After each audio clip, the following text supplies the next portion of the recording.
Hi, Blastpop here. Today I'm taking a look at Battles of Medieval Britain, a solitaire wargame by Mike Lambo, and published on a print-on-demand capability through Amazon and delivered by them within a few days of your order.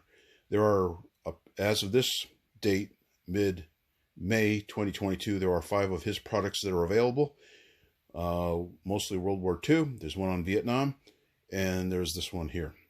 There are 12 battles included. The battles are stylized representations of the battle in question, and each of those battles contains a map and forces for the AI to operate under and how they proceed. The rules are basic and easily understandable. The graphics are utilitarian, to the point. They're neat. And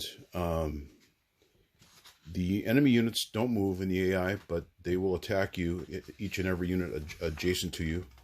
The player has the options to move, attack, and such. To give you a sense of the graphics included, you can see this little sample of a map here.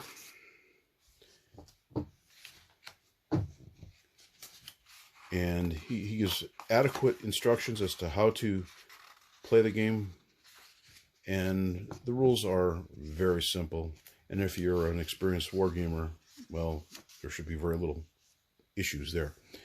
What he does, and is quite ingenious, is on one side, the booklet, you have the information by which you have the scenario information and how the units operate, and on this side you have the map where you'll set up either your pieces, your blocks, or whatever.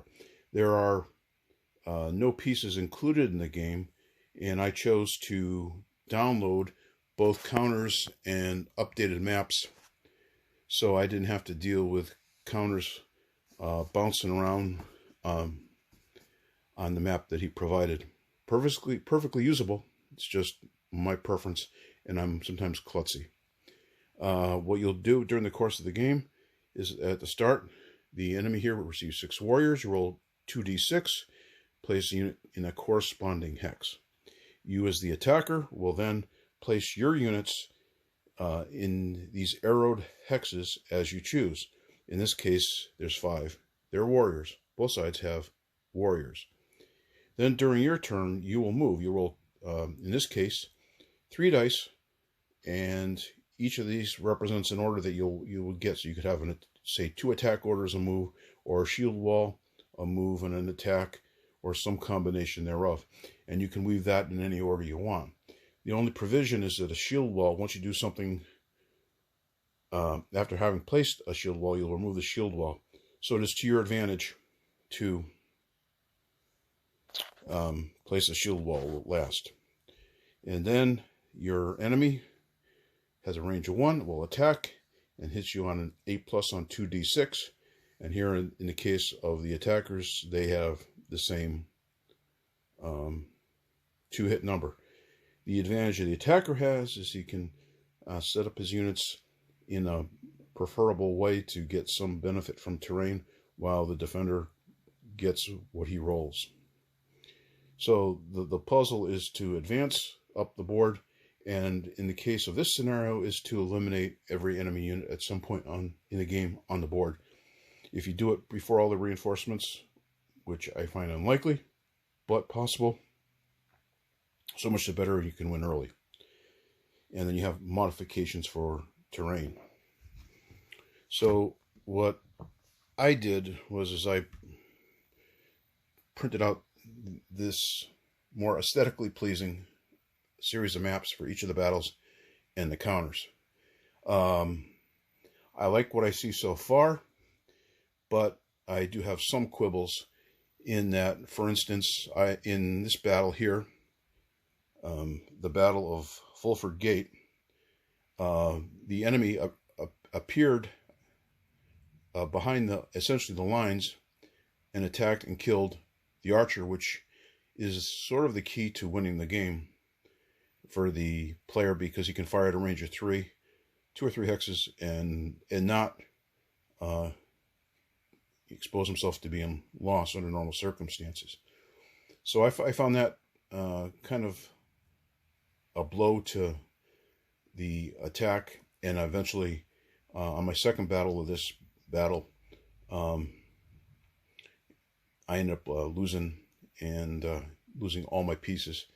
The game is very unforgiving, and being a solitaire game, I guess that's good. Almost in some cases so far to the point of a little bit of frustration on my part. For balance purposes and realism purposes, one of the quibbles I have is if you roll triplicates or something similar to that on 3 dice, so in other words you have 3 moves, 3 attacks, or 3 shield walls, or some combination where you get 2 of one, 1 of another, and you don't really get what you need, your unit kind of languishes about, now, well, maybe kind of historical that the unit isn't doing something. If you're adjoining and adjacent to an enemy unit, my suggestion is allow the player to have at least 1 attack.